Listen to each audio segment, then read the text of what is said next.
Boa noite. Boa noite, galera. Como estamos? Cuidado, coronavírus ainda, isolamento, cuidado com nossos familiares, com os mais idosos, sobretudo. Bom, falando ainda sobre o tratamento do diabetes, nós podemos concluir que o tratamento inicial consiste em uma dieta saudável, né, associado a um aumento da atividade física e o controle de peso. É dessa forma que nós podemos fazer jus, né, aquele áudio que nossa companheira Sani enviou, né, onde uma melhora das mudanças no estilo de vida, uma redução do peso, sobretudo, um aumento da atividade física, pode trazer melhoras com respeito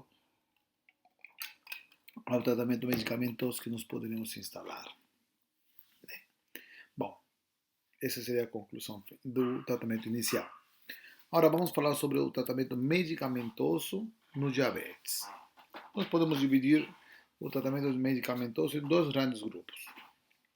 O uso de antidiabéticos, medicamentos considerados antidiabéticos, e a reposição hormonal, como segunda alternativa. Reposição hormonal, nesse caso, uma insulina sintética, né? Então, vamos falar primeiro sobre os antidiabéticos. Vamos classificar os nossos antidiabéticos baseado no mecanismo de ação, especificamente sobre o grupo onde eles fazem a função, né? Os antidiabéticos nós podemos dividir em 4 grandes grupos. O primeiro grupo deles seriam aqueles medicamentos que incrementam a secreção pancreática de insulina. Aqueles medicamentos que vão na célula beta e fazem com que a célula beta secrete insulina, né? Esses são aqueles que nós vamos chamar de hipoglicemiantes, né? Eles vão gerar uma hipoglicemia através do aumento da secreção da insulina. O segundo grupo que nós vamos denominar são aqueles medicamentos que não aumentam a secreção pancreática da insulina. Eles têm um mecanismo periférico, um mecanismo através do receptor ou através da célula, ou através de uma atividade na célula-alvo. Mas eles não fazem nenhum incremento, nenhuma mudança na célula beta, eles não aumentam a secreção pancreática. Eles vão melhorar a função da insulina no tecido periférico. Em outras palavras, podem até diminuir a resistência insulínica. Combinado? Um terceiro grupo é aqueles agentes que aumentam a secreção de insulina de uma forma bem periférica, é decir, dependendo da quantidade de glicose que entra. Vamos poner um exemplo para vocês entenderem. Quando o alimento chega no organismo, o alimento chega ao estômago. Depois que chega ao estômago, ele vai passar pelo intestino. No intestino, o nosso intestino vai a produzir um hormônio chamado GLP, que seria o peptídeo, em inglês seria glucagon-like peptídeo, né? É um peptídeo parecido com o glucagon. Ele tem uma função, é uma função de mensageiro, na real. Esse mensageiro vai fazer com que ele vai se ativar pela presença da glicose, ou da glicose que veio do alimento. Então, quando ele percebe a presença da glicose, esse GLP sai do intestino e ele vai para o nosso pâncreas e estimula a secreção da insulina. Então, existe um incremento na secreção da insulina, mas que dependia da glicose que vinha da periferia. Tá bom? E ao mesmo tempo ele vai inibir a secreção de glucagon. Combinado? Então é uma ação, sim, realmente seria como uma secreção de insulina, mas não é diretamente sobre a célula beta. É através do intermediário, que nesse caso seria o GLP, né? E o quarto seria os medicamentos que promovam a glicosúria, que são medicamentos que façam com que a glicose seja filtrada, não seja reabsorvida e seja eliminada pelo rim. Tá certo? Então, é uma ação periférica também dos hipoglicemiantes, dos antidiabéticos, para poder eliminar glicose. Então, nós temos esses 4 grupos. Tá? Medicamentos que incrementam a secreção pancreática da insulina com ação direta sobre a célula beta. Tá? São os famosos hipoglicemiantes. temos aqueles medicamentos que vão aumentar, que não aumentam a secreção de insulina, mas que tem uma ação periférica sobre o tecido periférico, sobre o tecido que vai receber a insulina, permitindo uma melhora na recepção, melhora na função do receptor com a insulina. Combinado? E o terceiro grupo, que é agentes que vão aumentar a secreção da insulina dependendo da glicose, mas não é uma função direta sobre a célula beta, é uma ação indireta através de um mensageiro chamado GLP. E o outro será o grupo dos glucossúricos, medicamentos que permitam a excreção de glicose através da urina. Tá?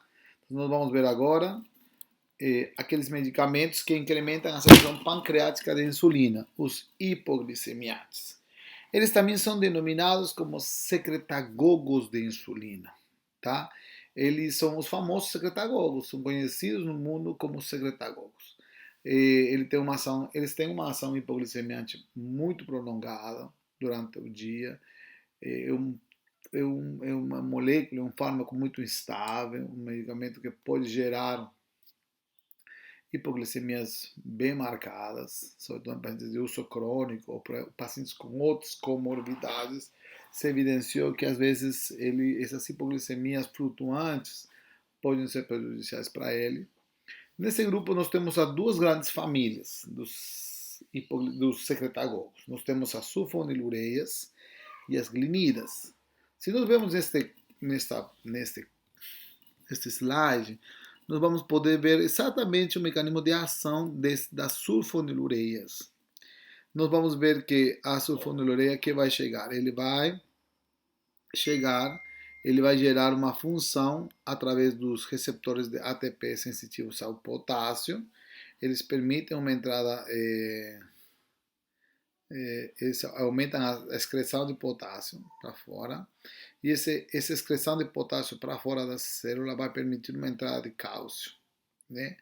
E essa entrada de cálcio vai permitir uma exocitose das vesículas de insulina que estão armazenadas na célula beta. Conclusão. A glicose chega na célula, entra, gera um mecanismo de estimulação de fosforilação, vai fazer que o potássio seja eliminado, e essa eliminação, esfoliação de potássio, vai fazer com que o cálcio ingresse, e o cálcio vai gerar a exocitose das vesículas de insulina. Tá? Então, nós temos a excreção de insulina. Combinado? Esse é o mecanismo de ação. O mecanismo de ação que a glicose gera um potencial de ação para para fazer modificações de íons, como exatamente a excreção de potássio, entrada de cálcio, e isso vai gerar uma liberação de insulina. Certo? Agora, se nós quiséssemos falar sobre as sulfonilureias, nós temos as mais conhecidas no mercado. Nós vamos ter a de primeira geração, que seria a clorpropamida, que está em dose de 250 a 500 miligramas, é dose única por dia. Tá? Nós temos a glibenclamida, a famosa glibenclamida, que pode variar de 2,5 a 20 miligramas. O uso pode ser de 3 vezes ao dia. O mais preconizado foi pelo SUS por muitos anos, de 5 miligramas 3 vezes ao dia, cada 8 horas. A glipizida e a glimepirida, medicamentos que ainda continuam no mercado, mas agora que tomou muito espaço, foi a gliclazida. A gliclazida é estamos falando do sulfonilureia de longa duração, de ação de 24 horas, em doses entre 30 a 60. Existem apresentações de 30 miligramas e de 60 miligramas. Podem ser aplicadas às vezes, uma dose única diária, tá bom? O mecanismo de ação aumenta a secreção de insulina, exatamente. Ele vai reduzir a glicemia de jejum entre 60 a 70 miligramas. Então, se eu tenho um paciente com 300, eu vou esperar que no dia seguinte ele reduza a 230 aproximadamente. Ele vai ter uma redução da hemoglobina glicada entre 1,5 a 2. Se meu paciente chega com uma hemoglobina glicada de 8, aos 3 meses eu posso estar esperando entre 6 a 6,5 com hemoglobina glicada. Tem algumas contraindicações bem importantes. Gravidez não está recomendado o uso dos sulfonilureias, No aleitamento está totalmente contraindicado ou pacientes que apresentam algum tipo de insuficiência renal ou hepática. O principal efeito colateral que nós podemos observar são aquela hipoglicemia que eu falei, e como ele gera um aumento na secreção de insulina, e a insulina é um grande anabolizante, ele vai aumentar o peso. Então, não é um remédio apropriado ou adequado para um paciente que já é obeso. Está entendendo? Se eu tenho meu obeso, usar uma glicacida talvez não seja a melhor alternativa para eu ter o tratamento do diabetes e do obeso. Nós procuramos sempre que a redução de peso tem que ser importante. A clopropamida está demonstrado que não tem uma proteção contra a retinopatia e existe um aumento do risco de doença cardiovascular com glimepirid, com sulfonilureias. Olho, muito olho com esse medicamento para pacientes que têm comorbidades cardiovasculares. Exceto quem tem realmente um benefício, se encontrou um grau de benefício que não era prejudicial e, aliás, era protetor em pacientes com cardiovascular, foi a gliclacida. Se nós podemos ver esse trabalho aqui, nos estudos Advance One, nós podemos ver que pacientes que tinham diabetes mellitus tipo 2 e hipertensão arterial, que estavam usando indapimida, perindopril, e faziam um tratamento intensivo com gliclacida, eles conseguiam uma redução da hemoglobina glicada menor a 6,5 nanomolar. Nós podemos encontrar de que existia uma proteção renal neles, né? E melhora na função cardiovascular.